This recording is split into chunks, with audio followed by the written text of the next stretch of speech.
Good evening class. আমি সন্তু, তোমরা দেখছো the learning expert 2.0 YouTube channel. তোমাদের সামনে যে পিএসসি ক্লার্কশিপ এবং পিএসসি মিসলেনিয়াস এর এক্সামটা আসতে চলেছে, তার জন্য আজ জিকেজিএস এর ওপর থেকে 37 নাম্বার ক্লাস প্রোভাইড করা হচ্ছে। তো এর আগে অলরেডি আমরা জিকেজিএস এর ওপর থেকে 36টা ক্লাস কিন্তু কভার করে নিয়েছি। যদি সেই ক্লাসগুলো না দেখে থাকো, ওপরে আই বাটনে দেখবে লিঙ্ক শো হচ্ছে, অথবা এই চ্যানেলের ডেসক্রিপশন বক্সটা ফলো করো, তার মধ্যে দেখবে লিঙ্কগুলো প্রোভাইড করা আছে। সেটার উপর ক্লিক করলে পরপর যে ক্লাসগুলো অলরেডি হয়ে গেছে সেই ক্লাসগুলো পরপর দেখে নিতে পারবে। তো শুরু করছি আজকে তোমাদের 37 নাম্বার জিকেজিএস এর ক্লাস।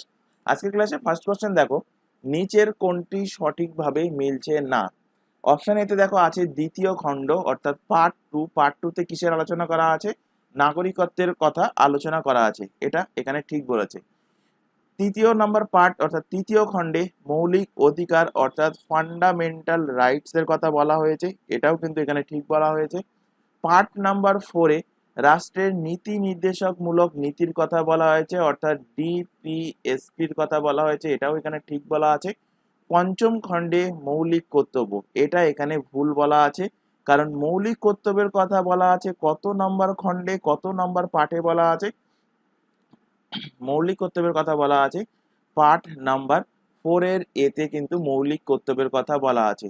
মৌলিক কর্তব্য থেকে এখান থেকে কিছু ফ্যাক্ট তোমাদের রিলেট করাবো। ভারতের সংবিধান যখন লাগু হয়, তো কোশ্চেন এখান থেকে দেয় যে ভারতের সংবিধান কবে লাগু হয়। তো ভারতের সংবিধান লাগু হয়, এক্সাক্ট ডেট মাথায় রাখবে, 26 জানুয়ারি 1950 সালে ভারতের সংবিধান লাগু হয়। আর যদি এখান থেকে আরেকটা কোশ্চেন দেয় কনফিউজিং করার জন্য, ভারতের সংবিধান কবে গৃহীত হয়, তো গৃহীত হয় এর ঠিক 2 মাস আগে, 26 নভেম্বর 1949 সালে ভারতের সংবিধান গৃহীত হয়। তো ভারতের সংবিধান যখন লাগু হয়, সেই লাগুর টাইমে মৌলিক কর্তব্য অর্থাৎ ফান্ডামেন্টাল ডিউটিস কিন্তু আমাদের ভারতের সংবিধানে কিন্তু ছিল না। তো এটাকে কবে আনা হয়েছে ভারতের সংবিধানে, কবে অ্যাড করা হয়েছে? এই মৌলিক কর্তব্যকে অ্যাড করা হয়েছে 42তম অ্যামেন্ডমেন্ট, 42 অ্যামেন্ডমেন্টের মাধ্যমে, 42তম সংশোধনীর মাধ্যমে মৌলিক কর্তব্যকে অ্যাড করা হয়েছে। কবে হয়েছিল 42তম সংশোধনী? 1976 সালে 42তম সংশোধনী হয়েছিল, এবং এই 1976 সালে 42তম সংশোধনীর মাধ্যমে 10টা মৌলিক কর্তব্য, 10টা ফান্ডামেন্টাল ডিউটিস কিন্তু অ্যাড করা হয়েছিল। এবার যদি এখান থেকে কোশ্চেন দেয় যে এখন বর্তমানে ফান্ডামেন্টাল ডিউটিসের সংখ্যা কটা, এখন টোটাল ফান্ডামেন্টাল ডিউটিসের সংখ্যা হলো 11টা। তাহলে 11 নাম্বার ফান্ডামেন্টাল ডিউটিস কবে অ্যাড হয়? 11 নাম্বার ফান্ডামেন্টাল ডিউটিস অ্যাড হয় 86তম অ্যামেন্ডমেন্ট, 86 অ্যামেন্ডমেন্টের মাধ্যমে। 86 অ্যামেন্ডমেন্ট কবে হয়েছিল? 2002 সালে। 86 অ্যামেন্ডমেন্টের মাধ্যমে ভারতের সংবিধানের সঙ্গে মৌলিক কর্তব্য 11 নম্বর মৌলিক কর্তব্য কিন্তু যুক্ত হয়, এবং এখনো পর্যন্ত টোটাল মৌলিক কর্তব্যের সংখ্যা কটা? টোটাল মৌলিক কর্তব্যের সংখ্যা হলো কটি? টোটাল মৌলিক কর্তব্যের সংখ্যা হলো 10টা, সরি 11টা হলো টোটাল মৌলিক কর্তব্যের সংখ্যা। আচ্ছা, এখান থেকে আরেকটা কোশ্চেন দেয়, এই যে মৌলিক কর্তব্য 42তম সংশোধনীতে অ্যাড করা হয়েছে, এই মৌলিক কর্তব্য নেওয়া হয়েছে কোন দেশের সংবিধান থেকে? তো ফান্ডামেন্টাল রাইটস মৌলিক কর্তব্য নেওয়া হয়েছে রাশিয়ার সংবিধান থেকে। ইউএসএসআর কিন্তু অপশনে থাকতে পারে, ইউএসএসআর অর্থাৎ সোভিয়েত ইউনিয়ন বা রাশিয়ার সংবিধান থেকে, ইউএসএসআর সোভিয়েত ইউনিয়ন অর্থাৎ রাশিয়ার সংবিধান থেকে কিন্তু নেওয়া হয়েছে মৌলিক কর্তব্য। এখান থেকে আরেকটা কোশ্চেন দেবে যে মৌলিক কর্তব্য কত নম্বর আর্টিকেলে বলা আছে। তো মৌলিক কর্তব্যের আর্টিকেল নাম্বার হলো আর্টিকেল নাম্বার 51-এর এতে কিন্তু বলা আছে মৌলিক কর্তব্যের কথা। আচ্ছা, এখানে বাকি যেগুলো আছে, বাকি যে 3টে অপশন, সেগুলো আর্টিকেল এখান থেকে রিলেট করিয়ে দিই। নাগরিকত্ব অর্থাৎ সিটিজেনশিপের কথা বলা আছে আর্টিকেল নাম্বার 5 থেকে আর্টিকেল নাম্বার 11 পর্যন্ত বলা আছে সিটিজেনশিপ অর্থাৎ নাগরিকত্বের কথা। ফান্ডামেন্টাল রাইটস, এটা বহুবার পড়েছি, ফান্ডামেন্টাল রাইটস এর কথা বলা আছে আর্টিকেল নাম্বার 12 থেকে, অর্থাৎ সিটিজেনশিপের পর থেকে আর্টিকেল নাম্বার 35 পর্যন্ত বলা আছে মৌলিক অধিকারের কথা। আর রাষ্ট্রের নীতি নির্দেশকমূলক নীতি অর্থাৎ ডিপিএসপির কথা বলা আছে এই ফান্ডামেন্টাল রাইটের ঠিক পরেই, অর্থাৎ আর্টিকেল নাম্বার 36 থেকে এদিকে মৌলিক কর্তব্যের আগে পর্যন্ত, অর্থাৎ আর্টিকেল নাম্বার 51 পর্যন্ত বলা আছে ডিপিএসপি অর্থাৎ রাষ্ট্রের নীতি নির্দেশকমূলক নীতির কথা। আচ্ছা, এই যে এক্সট্রা ফ্যাটগুলো এখানে তোমাদের লেখানো হচ্ছে, প্রত্যেকটা থেকে কিন্তু তোমাদের এক্সামে অলরেডি কোশ্চেন এসেছে, সেই কারণে কিন্তু এক্সট্রা ফ্যাটগুলো আলোচনা করা হচ্ছে। আর এই এক্সট্রা ফ্যাটগুলো কিন্তু তোমরা পিডিএফ আকারে ডাউনলোড করতে পারবে না, শুধুমাত্র প্রিন্টেড কোশ্চেন অ্যান্সার যেগুলো আছে সেগুলো পিডিএফ আকারে ডাউনলোড করতে পারবে। কিভাবে ডাউনলোড করবে?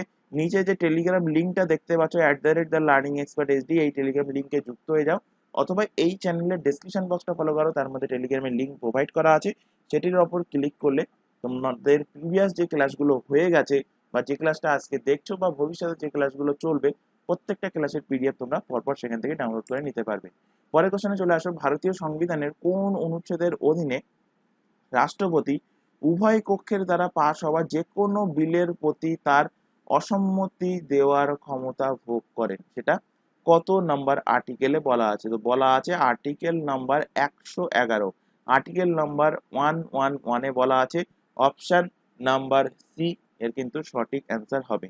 এই আর্টিকেল 111 অনুযায়ী ভারতের রাষ্ট্রপতি তিনটে ভেটো পাওয়ার, কটা? তিনটি ভেটো পাওয়ার,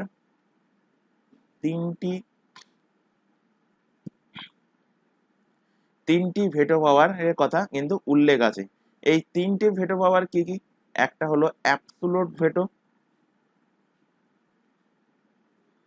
অ্যাবসোলিউট ভেটো, একটা হলো সাসপেনশন ভেটো,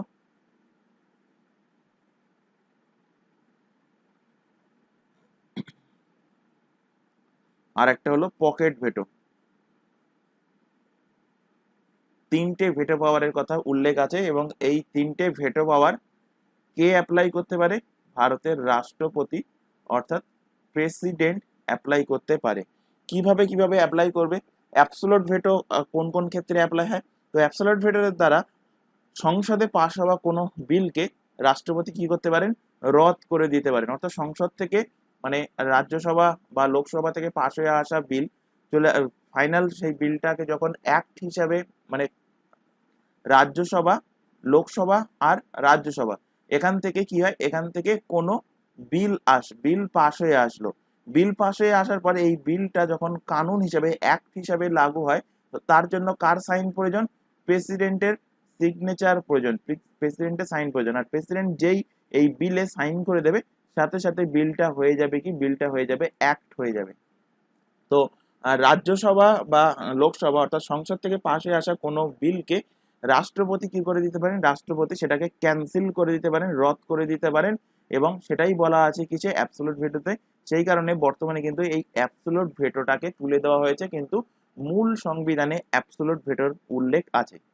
সাসপেনশন ভেটোটা কি? সাসপেনশন ভেটোর দ্বারা সংসদে পাশ হওয়া কোনো বিল রাষ্ট্রপতির কাছে যদি আসে, রাষ্ট্রপতি সেই বিলে সাইন না করে, রাষ্ট্রপতির মনে হলো এতে কোনো কিছু জিনিস সংশোধনের প্রয়োজন আছে, তো পুনঃসংশোধনের জন্য সেই বিলকে আবার রাষ্ট্রপতি সংসদে পাঠিয়ে দিতে পারে, এবং সংসদে পাঠিয়ে দেওয়ার পর সেই বিলটা সংশোধিত হোক বা না হোক, আবার যদি সংসদ থেকে পাশ হয়ে চলে আসে, দ্বিতীয়বার যখন আবার রাষ্ট্রপতির কাছে সেই বিলটা আসে, তো রাষ্ট্রপতি বাধ্য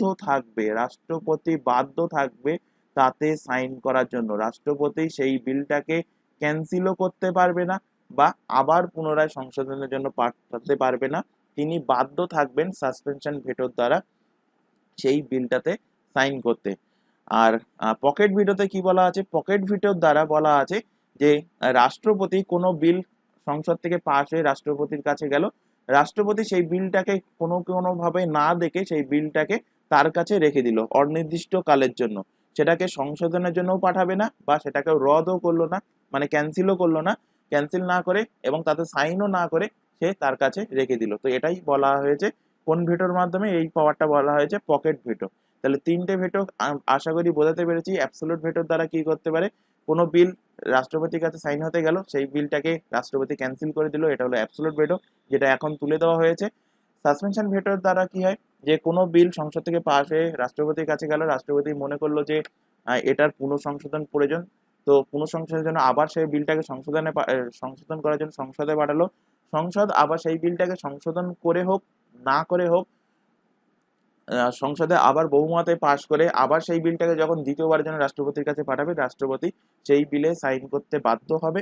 আর পকেট ভেটোর দ্বারা কি, পকেট ভেটোর দ্বারা রাষ্ট্রপতি কোনো বিলকে রদ না করে পুনরায় সংশোধনের জন্য না পাঠিয়ে অনির্দিষ্ট কালের জন্য তিনি কিন্তু সেই বিলটাকে সাইন না করতে পারেন। তো এটাই বলা হয়েছে কোন ভেটোতে, এইটা বলা হয়েছে পকেট ভেটোতে। এখান থেকে একটা কোশ্চেন দেয় যে অর্থ বিল, মানি বিলের ক্ষেত্রে কোন ভেটো লাগু হয় না, কোন ভেটো ইউজ করা যায় না। মানি বিলের ক্ষেত্রে লাগু হয় না কোন ভেটো, লাগু হয় না সাসপেনশন ভেটো। সাসপেনশন ভেটো এক্সামে কোশ্চেন দিয়েছিল, মাথায় রাখবে। সাসপেনশন ভেটো কিন্তু মানি বিলের ক্ষেত্রে লাগু করা যায় না। আচ্ছা, এখানে উভয় পক্ষের প্রসঙ্গ যেহেতু এসছে জয়েন্ট সেশন, তো জয়েন্ট সেশন থেকে দুটো কোশ্চেন দেয়, দুটো না তিনটে কোশ্চেন দেবে। জয়েন্ট সেশনের ব্যাপারে বলা হয়েছে কত নাম্বার আর্টিকেলে, বলা হয়েছে আর্টিকেল নাম্বার 108, 108 নাম্বার আর্টিকেলে বলা হয়েছে জয়েন্ট সেশনের কথা। আর জয়েন্ট সেশন থেকে আর যে দুটো কোশ্চেন তোমাদের এখান থেকে দেয় সেটা হলো জয়েন্ট সেশনটা কে ডাকেন, কে আহ্বান করেন, আহ্বান কে করেন, আর জয়েন্ট সেশনটা কে পরিচালনা করেন, কে পরিচালনা করেন আর কে আহ্বান করেন। তো জয়েন্ট সেশনটাকে আহ্বান করেন ভারতের রাষ্ট্রপতি অর্থাৎ প্রেসিডেন্ট, আর পরিচালনা কে করেন, পরিচালনা করেন speaker of Lok Sabha, speaker of Lok Sabha. চলে আসো পরবর্তী কোশ্চেনে।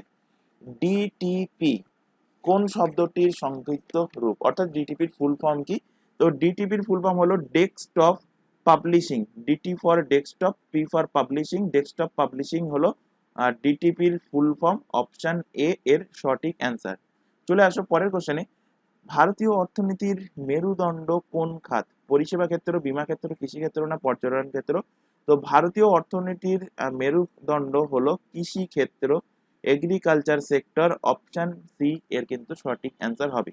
তো কর্মসংস্থান ও জীবিকা সৃষ্টিতে এর উচ্চ অবদানের কারণে জিডিপিতে কৃষি এবং আনুষঙ্গিক কার্যক্রম কিন্তু সবচেয়ে বেশি অবদান রাখে।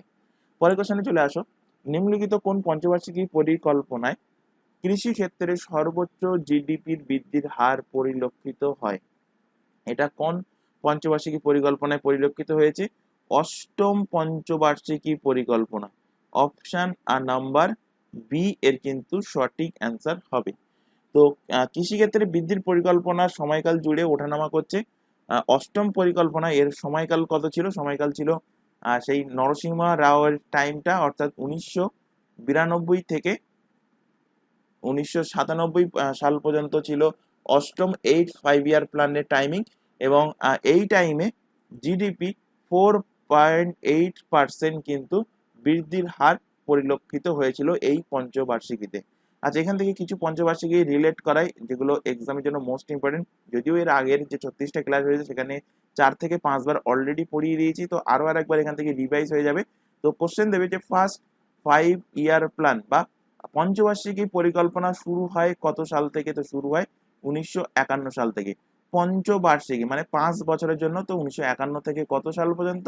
51 থেকে 56 সাল পর্যন্ত প্রথম পঞ্চবার্ষিকী পরিকল্পনা চলেছিল।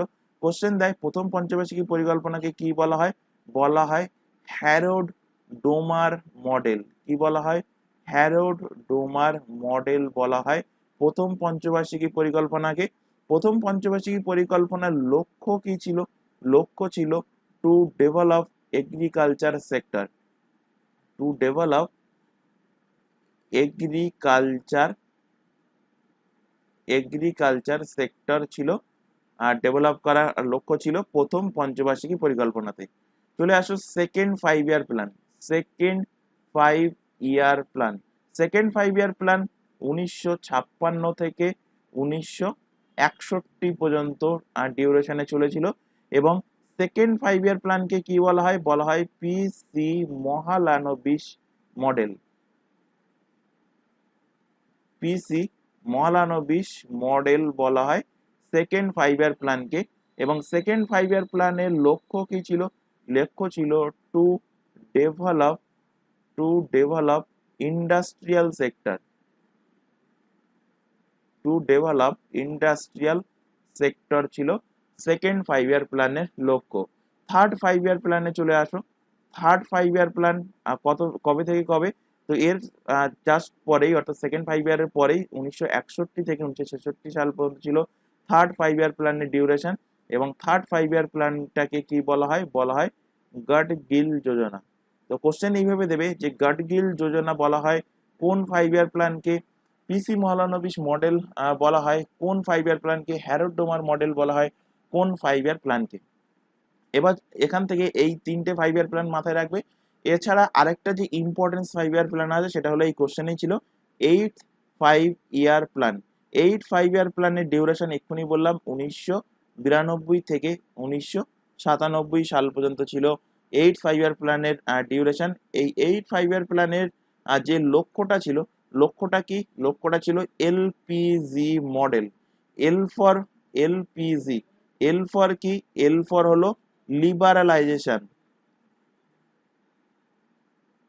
লিবারালাইজেশন। পি ফর প্রাইভেটাইজেশন,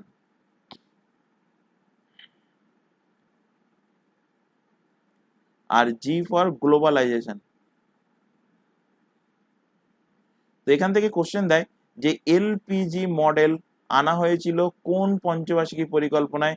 মাথায় রাখবে 8 5 ইয়ার প্ল্যান অষ্টম পঞ্চবার্ষিকী পরিকল্পনায় কিন্তু আনা হয়েছিল এই এলপিজি মডেল। আচ্ছা, এখান থেকে কোশ্চেন দেবে এই যে 5 ইয়ার প্ল্যানের 5 ইয়ার প্ল্যানটা 1951 সালে শুরু হয়েছিল। তো এই 5 ইয়ার প্ল্যানের যে কনসেপ্টটা নেওয়া হয়েছে কোন দেশের সংবিধান থেকে? তো 5 ইয়ার প্ল্যানের কনসেপ্ট নেওয়া হয়েছে রাশিয়ার সংবিধান থেকে। তো এক্ষুনি রাশিয়া থেকে আরেকটা কোশ্চেন তোমাদের করালাম যে রাশিয়ার সংবিধান থেকে কি নেওয়া হয়েছে? ফান্ডামেন্টাল ডিউটিস, অর্থাৎ মৌলিক কর্তব্য। আরেকটা মাথায় রাখবে পঞ্চবার্ষিকী পরিকল্পনা, এটারও কনসেপ্ট নেওয়া হয়েছে কোন দেশের সংবিধান থেকে? এটাও নেওয়া হয়েছে রাশিয়ার সংবিধান থেকে। এখান থেকে আরেকটা কোশ্চেন দেয় এই যে 5 ইয়ার প্ল্যান পঞ্চবার্ষিকী পরিকল্পনা, এটাকে রেগুলেট করে কে? রেগুলেট করে প্ল্যানিং কমিশন। তো কোশ্চেন দেয় এখান থেকে প্ল্যানিং কমিশন কবে তৈরি হয়েছিল? প্ল্যানিং কমিশন কবে তৈরি হয়? প্ল্যানিং কমিশন তৈরি হয় 15 মার্চ 1950 সালে প্ল্যানিং কমিশনের গঠন হয়। এখান থেকে কোশ্চেন দেয় যে প্ল্যানিং কমিশনের সুপারিশ কে করেছিল? তো প্ল্যানিং কমিশনের সুপারিশ করেছিল কেসি নিয়োগী।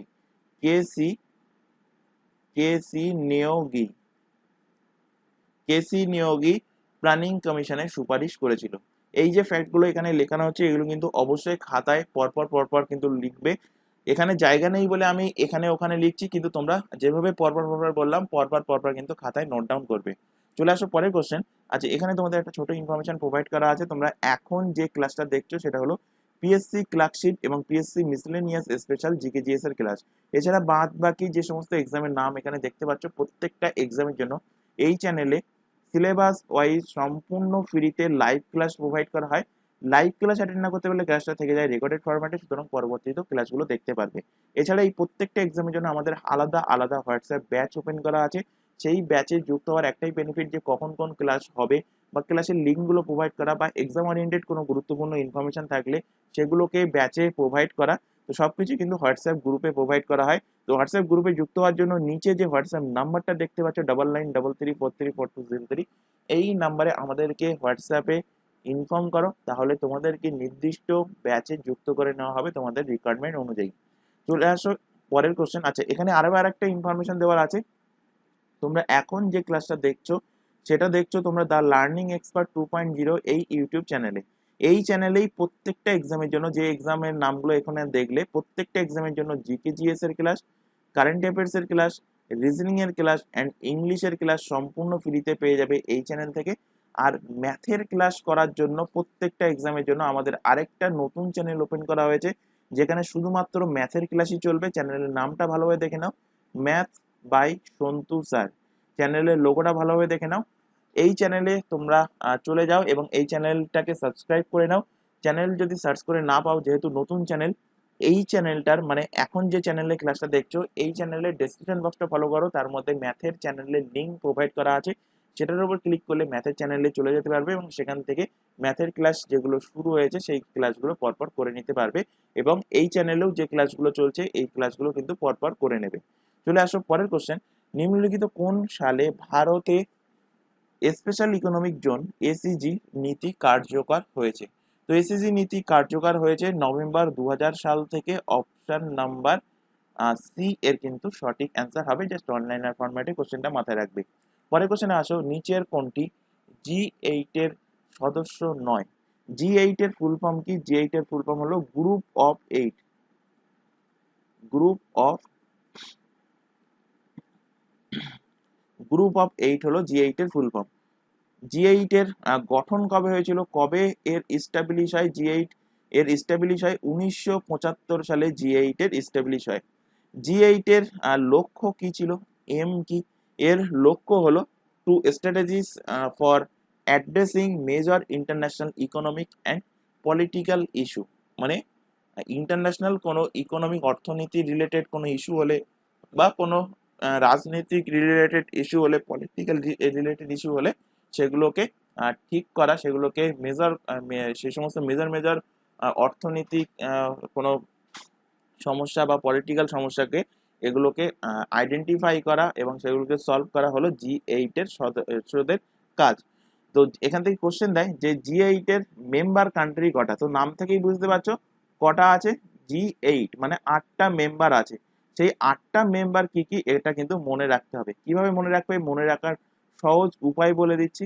প্রথমে চলে যাও উত্তর আমেরিকা, দক্ষিণ আমেরিকা মানে আমেরিকার মহাদেশে। তো আমেরিকা মহাদেশ থেকে দুটো কান্ট্রি, একটা হলো ইউএসএ, আমেরিকা, আর ইউএসএ ঠিক নিচের যে দেশ সেটা কি? সেটা হলো কানাডা। তো ইউএসএ আর কানাডা হলো এটা আমেরিকা মহাদেশের। এবার চলে আসো ইউরোপ মহাদেশ। ইউরোপ মহাদেশ থেকে 4টে কান্ট্রি আছে। কে কে? তো ফার্স্টে আছে ব্রিটেন, ইউকে, তারপর আছে ফ্রান্স, জার্মানি অ্যান্ড হলো ইটালি। ইটালি।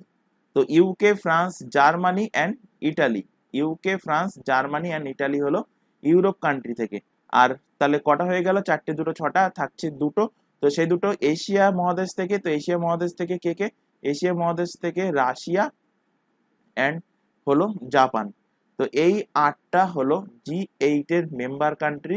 এবার এখানে বলেছে G8 এর মেম্বার কান্ট্রি নয় কোনটা কোনটা? ফ্রান্স মেম্বার কান্ট্রি বললাম এক্ষুনি, Japan member country, Italy member country, member country নয় স্পেন। অপশন নাম্বার এ এর সঠিক অ্যান্সার। চলে আসো পরের কোশ্চেন। অলিভার টুইস্ট গ্রন্থটি কে লিখেছেন? তো অলিভার টুইস্ট বইটা লিখেছেন চার্লস ডিকেন্স। বহুবার পড়িয়েছি। অপশন নাম্বার সি এর সঠিক অ্যান্সার। চার্লস ডিকেন্সের লেখা আরো যে বইগুলো আমি তোমাদের পড়িয়েছি তার মধ্যে সেটা হলো the a tale of two cities. A tale of two cities. আরেকটা বইয়ের নাম মাথায় রাখবে, ডেভিড কপারফিল্ড। ডেভিড কপারফিল্ড হলো চার্লস ডিকেন্স। তাহলে 3টে বই হয়ে গেল, a tale of two cities, David Copperfield আর অলিভার টুইস্ট। এই 3টে বই কার লেখা? চার্লস ডিকেন্সের লেখা। পরের কোশ্চেনে চলে আসো, কত সাল থেকে রামান ম্যাগসেসে পুরস্কার প্রদান করা হয়? তো রামান ম্যাগসেসে পুরস্কার প্রদান করা হয় 1958 থেকে। অপশন নাম্বার বি এর কিন্তু সঠিক অ্যান্সার হবে।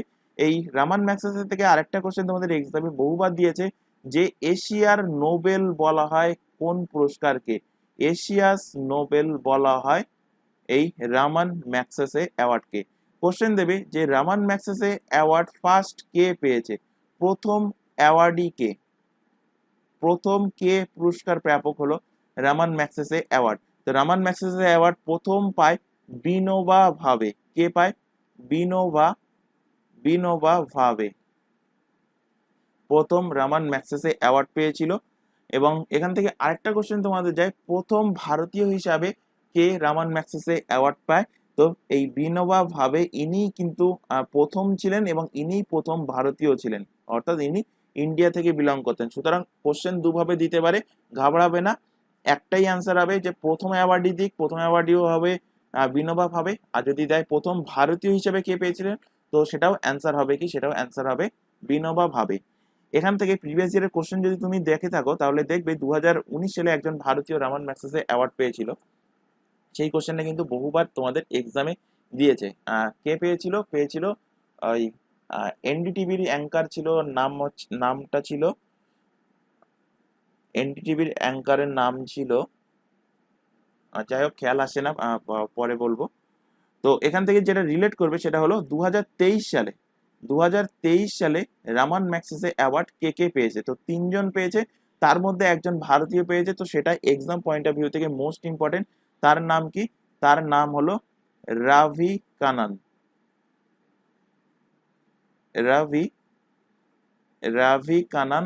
আর ইনি ভারতীয় হিসাবে রামান ম্যাগসেসে অ্যাওয়ার্ড পান 2023 সালে। এছাড়া আরো দুজন পেয়েছে, তাদের নামটাও মাথায় রাখতে হবে। তার নাম হলো মিরিয়াম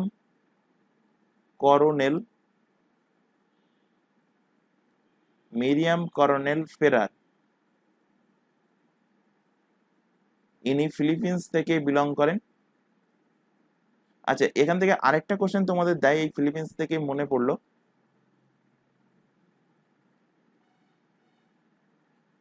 এই রামান ম্যাগসেসে অ্যাওয়ার্ডটা এটা প্রদান করা হয় কোথা থেকে, কোন দেশ এটাকে প্রদান করে?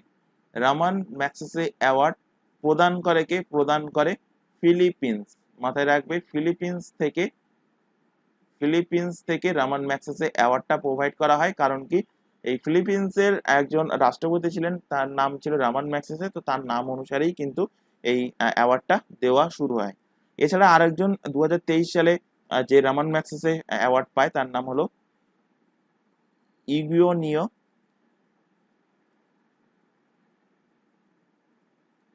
ইগুইনিও লেমস। ইগুইনিও লেমস কোথা থেকে? টিমর লেস্ট।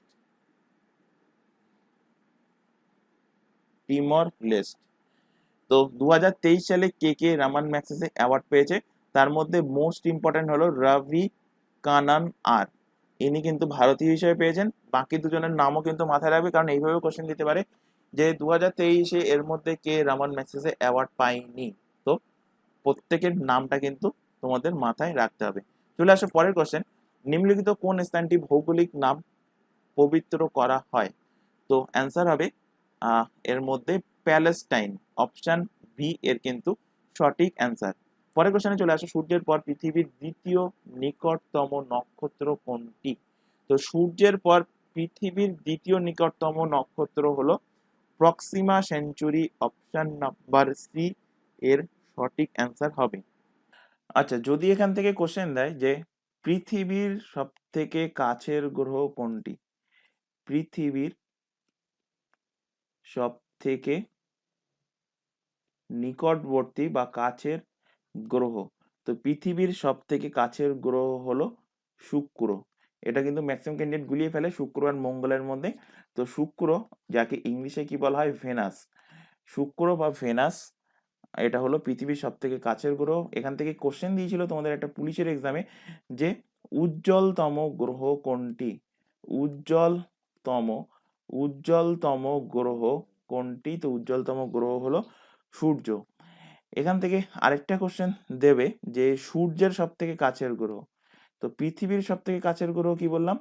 পৃথিবীর সব থেকে কাছের গ্রহ হলো শুক্র অর্থাৎ ভেনাস। আর সূর্যের সব থেকে কাছে কে কোন গ্রহ আছে?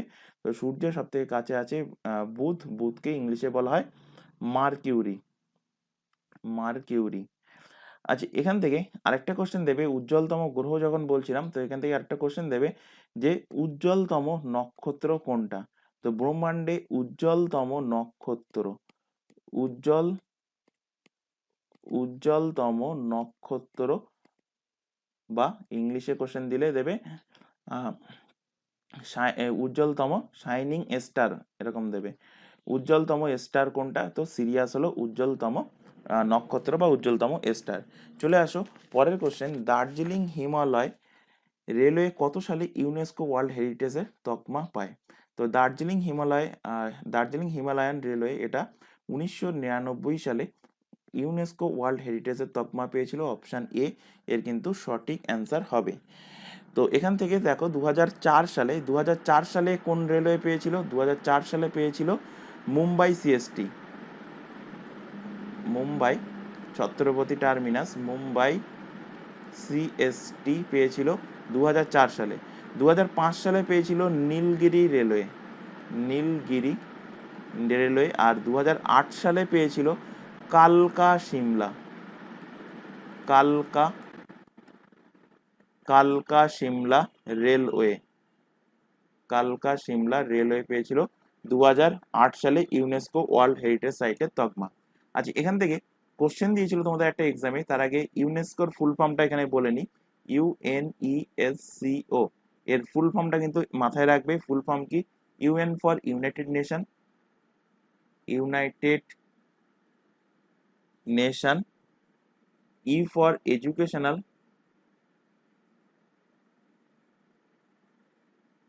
S for scientific,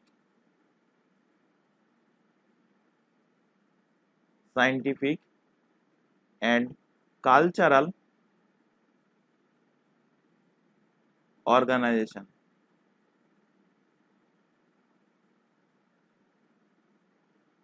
United nation educational, scientific and cultural organisation হলো ইউনেস্কোর ফুল ফর্ম। এখান থেকে কোশ্চেন দেবে যে ইউনেস্কোর হেডকোয়ার্টার কোথায় অবস্থিত। তো এটা কিন্তু এক্সামে কোশ্চেন দিয়েছিল, সম্ভবত কেপিএসআই কিংবা কেপি কনস্টেবলের এক্সামেই কোশ্চেন দিয়েছিল। তো ইউনেস্কোর হেডকোয়ার্টার অবস্থিত কোথায়? অবস্থিত প্যারিসে। প্যারিস কোথাকায়? ফ্রান্সে। এবং এই বছর ফ্রান্সের এই প্যারিসেই 2024 সামার অলিম্পিকের আয়োজন করা হয়েছে। কোশ্চেন দেবে ইউনেস্কোর ইস্টাবলিশ কবে হয়েছিল, এর ফরমেশন কবে হয়েছিল। এর ফরমেশন হয় 1945 সালে এর ফরমেশন হয়। আর এখান থেকে আরেকটা কোশ্চেন দেবে যে ইউনেস্কোর বর্তমান ডিরেক্টর জেনারেল পদে কে নিযুক্ত আছেন। নিযুক্ত আছেন আদ্রে আজৌলে। আদ্রে আজৌলে ইউনেস্কোর ওয়ার্ল্ড হেরিটেজ সাইটের অর্থাৎ ইউনেস্কোর বর্তমান ডিরেক্টর জেনারেল পদে নিযুক্ত আছেন। আচ্ছা, এখান থেকে ওই ওয়ার্ল্ড হেরিটেজ সাইটের প্রসঙ্গ যেহেতু এসে, এখান থেকে আরেকটা কোশ্চেন রিলেট করায়। যদি কোশ্চেন দেয় যে ভারতের এখন বর্তমান মানে আজকের দিন অনুযায়ী ভারতের এখন টোটাল ইউনেস্কোর ওয়ার্ল্ড হেরিটেজ সাইটের সংখ্যা কটা, তো ইউনেস্কো ওয়ার্ল্ড হেরিটেজ সংখ্যা হলো 42টা। এখান থেকে কোশ্চেন দেবে যে 41তম, আমি নিচে লিখছি 41তম ইউনেস্কো ওয়ার্ল্ড হেরিটেজ সাইট কোনটা ছিল। তো 41তমটা কোশ্চেন দেবে বিশেষ করে আমাদের পশ্চিমবঙ্গে যে সমস্ত এক্সামগুলো হয়, পিএসসির এক্সাম হোক বা পুলিশের এক্সাম হোক, এই সমস্ত এক্সামে কোশ্চেন দেবে। 41তম কেন দেবে? কারণ 41তম আমাদের পশ্চিমবঙ্গে অবস্থিত কোনটা? শান্তিনিকেতন। শান্তিনিকেতন, শান্তিনিকেতন গত বছরই 2023 সালেই শান্তিনিকেতন 41তম ইউনেস্কো ওয়ার্ল্ড হেরিটেজ সাইটের তকমা পেয়েছে। শান্তিনিকেতন বোলপুর শান্তিনিকেতন কোন আর ডিস্ট্রিক্টে অবস্থিত? তো এটা অবস্থিত বীরভূম। তো এটাও কিন্তু মাথায় রাখবে, অনেক সময় তোমাদের কোশ্চেন এইভাবে দিতে পারে যে শান্তিনিকেতন কোন ডিস্ট্রিক্টে অবস্থিত। তো বীরভূম ডিস্ট্রিক্টে অবস্থিত। ওয়েস্ট বেঙ্গল অবস্থিত তো সবাই জানে, কিন্তু ডিস্ট্রিক্ট জানতে চাইলে তখন কিন্তু ম্যাক্সিমাম ক্যান্ডিডেট কিন্তু বলতে পারবে না। যারা বীরভূম থেকে বিলং করো তারা তো অবশ্যই জানো, যারা আদার ডিস্ট্রিক্ট থেকে বিলং করো তাদের মধ্যে হয়তো অনেকে জানে না। তো এটা কিন্তু খেয়াল রাখবে। আর 42তম যে ইউনেস্কো ওয়ার্ল্ড হেরিটেজ মানে লাস্ট ইউনেস্কো ওয়ার্ল্ড হেরিটেজ সাইটে তকমা পেয়েছে সেটা কোথায়? কর্ণাটকে অবস্থিত। কর্ণাটকে হয়সালা হয়সালা হয়সালাস টেম্পল, হয়সালা টেম্পল পেয়েছে। সেটা অবস্থিত কোথায়? কর্ণাটকে অবস্থিত। চলে আসো পরের কোশ্চেন। বালাকৃষ্ণা বুয়া নিম্নলিখিত কোন বিষয়ে পারদর্শী ছিলেন? তো বালাকৃষ্ণা বুলা ইনি হিন্দুস্তানি খেয়ালে পারদর্শী ছিলেন। অপশন এ এর সঠিক অ্যান্সার। এছাড়া হিন্দুস্তানি খেয়ালের থেকে আরেকটা কোশ্চেন দেবে, মানে আরো নাম দিতে পারে। একজন তো বালাকৃষ্ণা বুয়া হলেন, আরো ছিলেন আমির খসরু।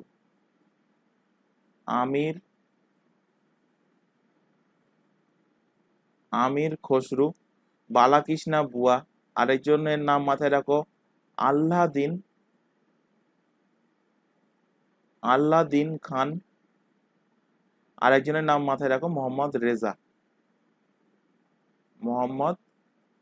রেজা। এরা প্রত্যেকেই হিন্দুস্তানি খেয়ালের পারদর্শী ছিলেন। চলে আসো পরের কোশ্চেনে। বাংলার প্রথম নাট্যশালা বেঙ্গলি থিয়েটার কে প্রতিষ্ঠা করেছিলেন? তো বাংলার প্রথম নাট্যশালা যেহেতু, তো প্রথম নাট্যশালা কবে ইস্টাবলিশ হয়েছিল? ডেট না হোক, সালটা মনে রাখবে। 1795 সালে এর কিন্তু গঠন করা হয়েছিল, প্রতিষ্ঠা করা হয়েছিল। কে প্রতিষ্ঠা করেছিলেন? প্রতিষ্ঠা করেছিলেন গেরাসিম লেভড অফ। অপশন নাম্বার এ এর কিন্তু সঠিক অ্যান্সার হবে। এবং এই নাট্যশালায় 1795 সালে এই যে বেঙ্গলি থিয়েটার প্রতিষ্ঠা হয়েছিল, এতে প্রথম যে নাটকটা করা হয়েছিল তার নাম কি? তার নাম হলো কাল্পনিক কাল্পনিক সংবদল। কাল্পনিক সংবদল। কাল্পনিক সংবদল নাটকটা প্রথম নাটক কিন্তু সেখানে অভিহিত করা হয়েছিল। চলে আসো পরের কোশ্চেন, নিম্নলিখিত কোনটি ভারতের পরিচ্ছন্নতম রেলওয়ে স্টেশন?